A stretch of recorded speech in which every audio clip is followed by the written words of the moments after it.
What's up, YouTube? This is A.R.M bringing you a review recap of Justice League of America #2. I'd like to say that this is an issue I give a perfect 10. If this stays consistent, this type of writing and storytelling stays consistent throughout the entire series. John's and Finch's work, among others, is incredible in this book. The character lineup may seem a little random, but the type of interactions and storyline in just the second issue is very interesting and very entertaining.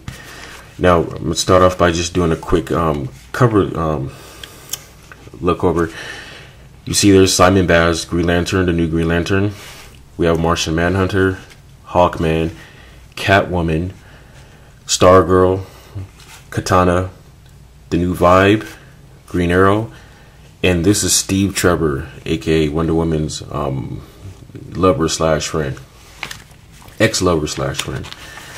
This issue starts off with the Scarecrow tied up in a chair being interrogated by the Joker.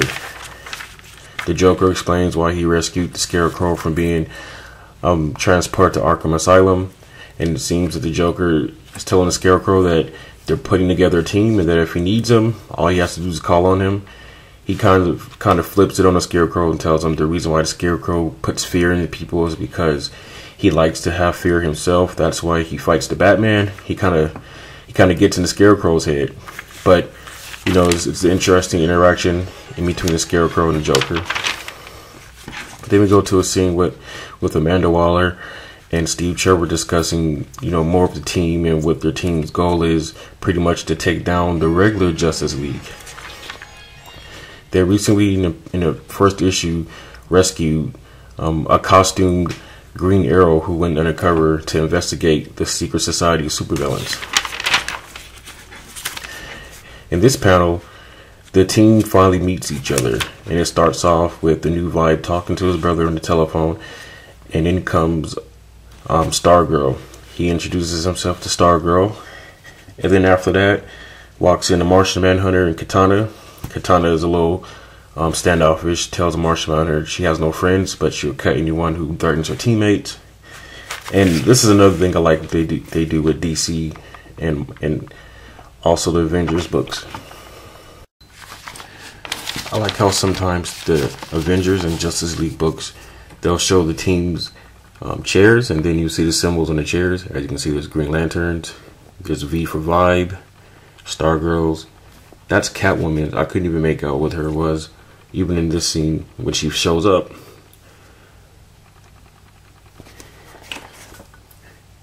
Catwoman is such an odd choice of a character for this team. She's being treated as a criminal because she needs to get her record absolved. Let's see if she sticks. I remember the last time she was using a superhero team, she was with the Outsiders, and she bailed on them the first mission. So let's see how this goes. Then Hawkman shows up. He throws his mace on the table, and Vibe says, "Are you okay? You're covered in blood." Hawkman says, "It's not my blood." Vibe kind of scoots away. It's kind of a little comedy there.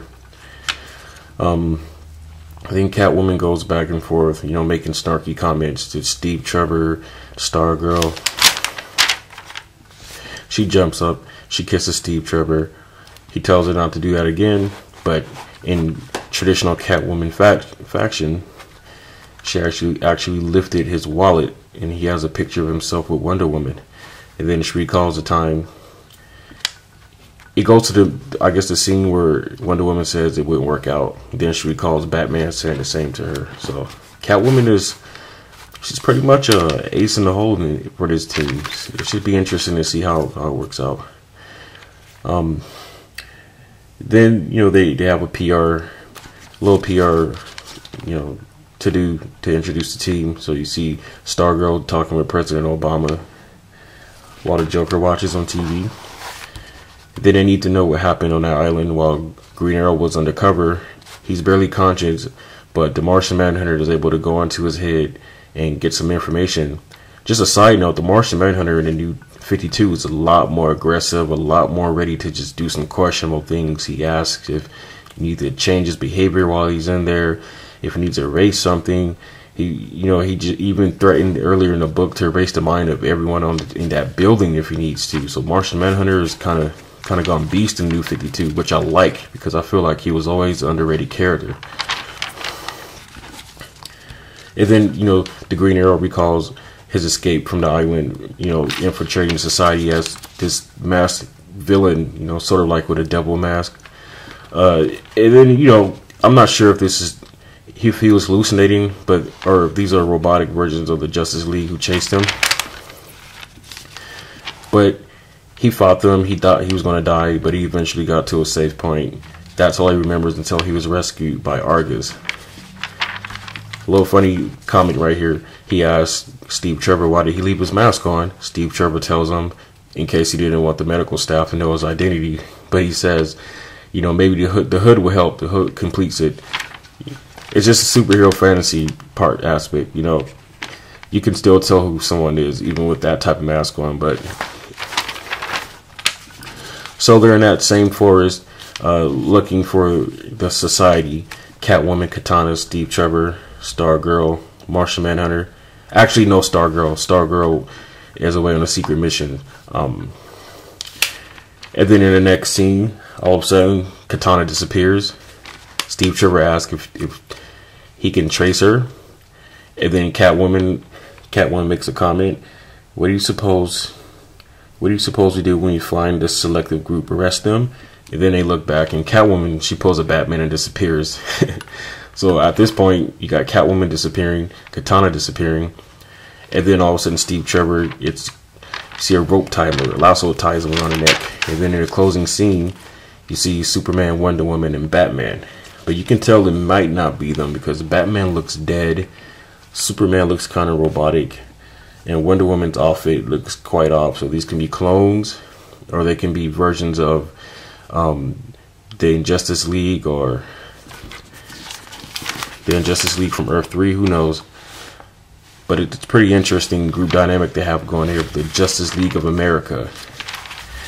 So pretty much, you know, just to close it out, the Justice League of America is the government-sanctioned version of the Justice League to go toe-to-toe with them in case they get out of hand. And pretty much, you know, Martian Manhunter matches Superman, Catwoman matches Batman, we have Green Lantern, the match Green Lantern, and then counterparts for the other characters. So pretty much it's just going to build up to a big crossover, big show off with the Justice League of America with the regular Justice League soon to come. But this is a really good book. I recommend anyone adding it to the poll, giving it a good try. This is just issue number 2, but if they keep consistent with this type of artwork and this type of writing, I have high hopes for this book. So that's it for this. This was my pick of the week. Thank you for looking at my video. Please rate, comment, subscribe, giving your input, and peace.